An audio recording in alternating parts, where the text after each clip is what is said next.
Everybody but Paul was kind of around the facility the last couple of months. How encouraging, with so many new pieces, how encouraging is that for you going into a new season? Well, we got a lot of young guys, and they've been here about every summer. We usually have 6 to 7 guys, but this year with all the new guys, they came in, want to get acclimated, and they were around, putting in a lot of hard work, and I think they're ready to go. How different is this team going to work with Jeff, kind of running the show for you? Well, he'll get the basket more. He'll get fouled, go the line, distribute the ball. We got to get the ball in his hands and let him make plays for the other guys. Where are you at with Jeff right now? What's he been able to do? What's the expectations for him going into the season physical-wise? I don't really know because we haven't had 2-a-days, but in the workouts he looks fine. He's been playing the last, I think, week or 2. It's encouraging, but when you start 2-a-days, things could change. But from all indication, it looks pretty good. Larry, about half the roster is different from a year ago. You have a new coach.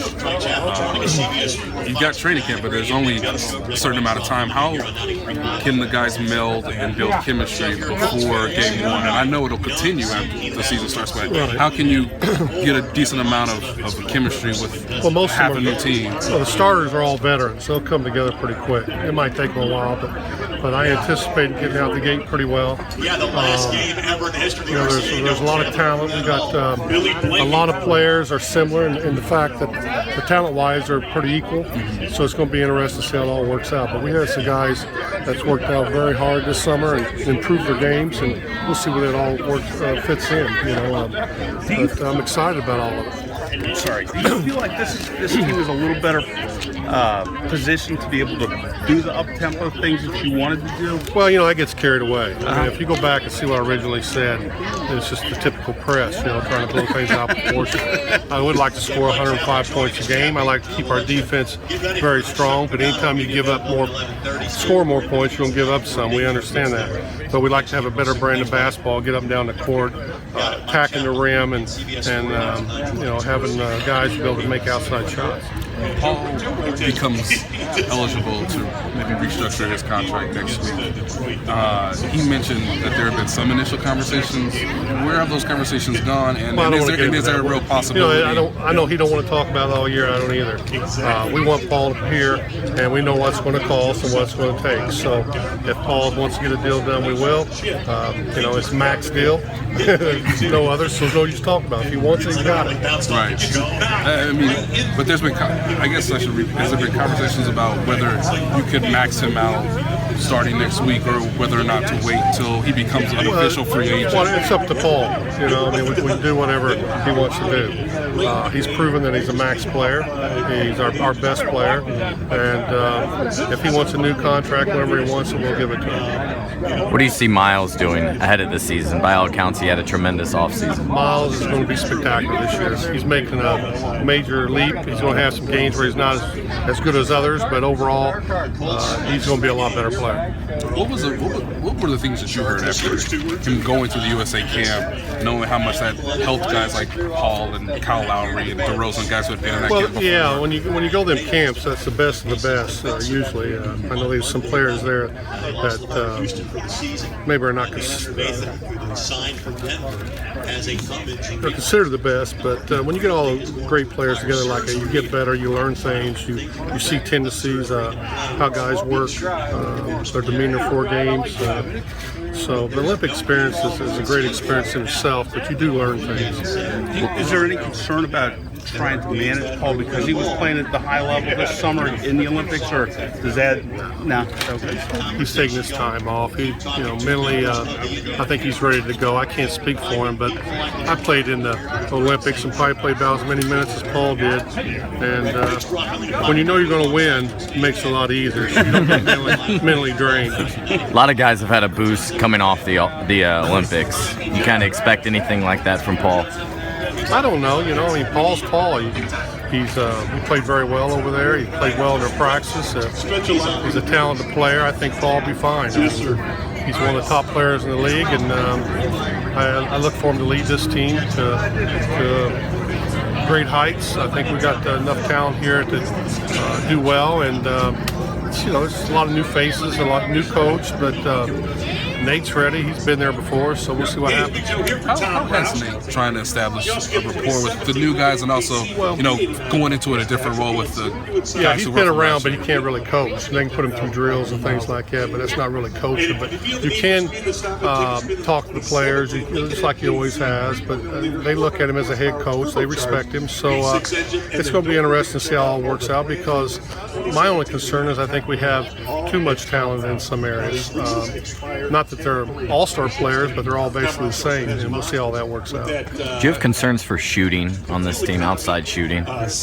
Not really. I know Monte and Stuckey's not looked up on his three-point shooters, but C.J. Miles can get hot from there. Joe Young can shoot the lights out when he gets going. Even Glenn Robinson has really improved from the three-point line this summer. And you just go around. Thaddeus Young can make threes. He's proven it in practice. Aaron Brooks can make threes. So I'm not really concerned about Jeff Teague. Shoots it pretty well. So I'm not really concerned about that much. I mean, everybody's got their problems. I mean, every team in the league has got some areas where they're not going to be as good. But as long as we can score some points this year, we'll be fine. Larry, there were two guys that you signed, veterans, after we had talked to you about the initial acquisitions with Aaron Brooks and Karen Silverfin. Why did you target those guys, and what will make them could make them key contributors for the team this season? Well, we always liked Aaron. I mean, he makes shots, makes tough shots. He's not afraid of the big time shot at the end of the game. Kevin is a player that I always admired. I remember the first question I asked him, what the hell happened to you? Because when he came out in the draft, I was very high on him. I thought he was going to have a top career and really keep moving forward. And came in, and we bring him in. They work out a little bit, but it's not a showcase or anything. We already know what they can do. But I just wanted to talk to him and see where his head was at and what he really wants to do. And he wants to be here. He's a talented kid. I mean, he can get some things done for us. And I told him there's probably going to be playing time. He's got to go get it. He seemed. I mean, what did he tell you? I guess that gave you. I guess. Well, I don't want to get into all that, but my concern was what happened. I know he's got a lot of talent. He's just 26 years old. He still has time, and I like him. I think he can help us. He's active. He's big. He's strong, and he's good to have Miles to beat up on every day. I know when the first guy the first day of practice, Miles was inside. The second day, Miles was shooting threes. So you can tell how physical he is. You talked a little bit about Paul and his contract situation. What are you trying to do at this point, if anything, with Jeff? Well, I ain't going to get the contract. You guys want to talk about contracts all the time. It doesn't really matter. I mean, we want Jeff to be here. That's why we traded for him, And same with George Hill. He was on his last year of his deal. So, this contract stuff will take care of itself. And we like to have both of them back, but you never know what happens. I know Nate is different than Frank, both philosophy and as just guys in general. But how is it a point that Nate has to be different from Frank in some areas, or do you want him to sort of develop his own sort Nate's got his own style. I know his style. I know how he coaches. I like how he coaches. I like his demeanor. I like how he handles players. So, starting Monday, it's his team. He can take on do whatever he wants. That's when I step out of the way. But he knows.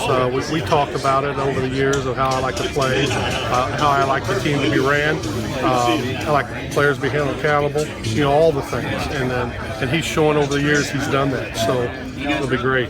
How much did you learn about Nate that maybe wasn't completely there when you were going through the interview process when looking for the next coach? I mean, I know he's been around the facility for a couple of years, but was there anything that you learned or gleaned in interviewing him that gave you assurances that he was the right man? No, I didn't go in 100% thinking Nate was the guy, but I've always liked Nate. I liked him when he was in Seattle and Portland. I liked him as a player. I always liked his demeanor.